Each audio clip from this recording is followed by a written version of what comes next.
ലോകായുക്ത നിയമ ഭേദഗതി രാഷ്ട്രപതി അംഗീകരിച്ചത് ഗവർണർക്കും പ്രതിപക്ഷത്തിനും നേരെ ആയുധമാക്കി CPIM.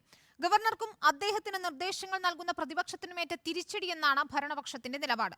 എന്നാൽ രാഷ്ട്രപതി അംഗീകാരം നൽകിയാലും ബിൽ നിയമപരമായി നിലനിൽക്കില്ലെന്ന വാദത്തിൽ ഉറച്ചു നിൽക്കുകയാണ് പ്രതിപക്ഷം. ബില്ലിന് അംഗീകാരം ലഭിച്ചതിനെ BJP CPIM ഒത്തുകളിയുടെ തെളിവായാണ് UDF ചൂണ്ടിക്കാട്ടുന്നത്. ഗവർണർ സർക്കാർ ഏറ്റുമുട്ടൽ അയവില്ലാതെ തുടരുന്നതിനിടെയാണ് ഗവർണർ പിടിച്ചുവെച്ച ലോകായുക്ത ബില്ല് രാഷ്ട്രപതി അംഗീകരിച്ചത്. കടുത്ത വിമർശനങ്ങൾ നേരിട്ട ലോകായുക്ത നിയമ ഭേദഗതിക്ക് പ്രതിരോധം തീർക്കാൻ ഉയർത്തിയ വാദങ്ങൾ അംഗീകരിക്കപ്പെട്ടത് സർക്കാരിന് നേട്ടമായി മാറി. കേരളത്തിലെ ഗവൺമെൻറ് വ്യക്തമായ ധാരണയോടുകൂടി തന്നെ ജനാധിപത്യ സംവിധാന ഉള്ളടക്കം ഫലപ്രദമായി കൈകാര്യം ചെയ്യാൻ സാധിക്കുന്ന രീതിയിലാണ് ലോകായുക്ത പ്രശ്നം കൈകാര്യം ചെയ്തത്. ഗവർണറെ സംബന്ധിച്ചിടത്തോളം ഇതൊരു വലിയ തിരിച്ചടിയാണ്. നിയമരംഗത്തൊരു വലിയ കാൽവെപ്പാണ് നമ്മുടെ ഇന്ത്യ യൂണിയൻ പ്രസിഡന്റ് തന്നെ എടുത്ത ഒരു സമീപനം. അത് തീർച്ചയായിട്ടും കേരളത്തിലെ ജനങ്ങൾ അതിനെ സ്വാഗതം ചെയ്യാണ്. BJP കേരളത്തിൽ തിരിച്ചടിയാണ്. BJPയും അതുപോലെ തന്നെ BJP മാത്രമല്ല, ഇവിടുത്തെ കേരളത്തിലെ പ്രതിപക്ഷവും ഇതിനൊക്കെതിരായിട്ടുള്ള ഒരു നിലപാടാണ് സ്വീകരിക്കുന്നത്.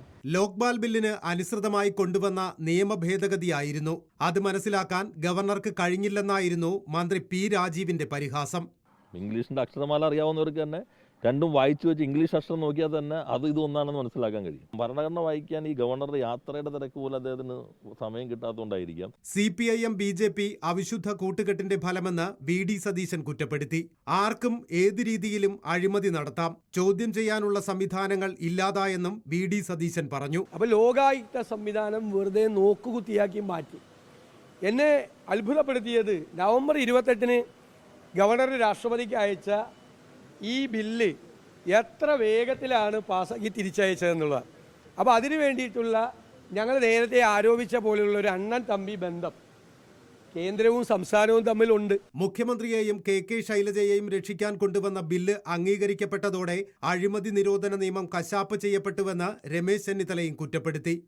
ഒരു ജുഡീഷ്യൽ ഓർഡറിനെ നെഗേറ്റ് ചെയ്യാൻ വേണ്ടി എക്സിക്യൂട്ടീവിന് അപ്പലേറ്റ് അതോറിറ്റി നൽകുന്നത് ഭരണഘടനാ വിരുദ്ധമാണ്. അങ്ങനെ വരുമ്പോൾ ബഹുമാനപ്പെട്ട രാഷ്ട്രപതി ഇതിന് അംഗീകാരം കൊടുത്തത് നിലനിൽക്കില്ല കോടതിയിൽ പോയാൽ. ലോകായുക്ത ഓർഡിനൻസിലെ വ്യവസ്ഥ പ്രകാരം അപ്പീൽ അധികാരി ഗവർണറായിരുന്നു. എന്നാൽ ഇത് ബില്ലായി വന്നപ്പോൾ ഗവർണറെ ഒഴിവാക്കി. ഗവർണറുമായി ബന്ധപ്പെട്ട് നിൽക്കുന്ന നിയമയുദ്ധത്തിൽ തീരുമാനമെടുക്കുന്നതിലെ അനൗചിത്യമാണ് ലോകായുക്ത ബില്ല് രാഷ്ട്രപതിക്ക് അയക്കാൻ കാരണമെന്ന് വിശദീകരിച്ചാകും ഗവർണറുടെ പ്രതിരോധം. News desk reporter.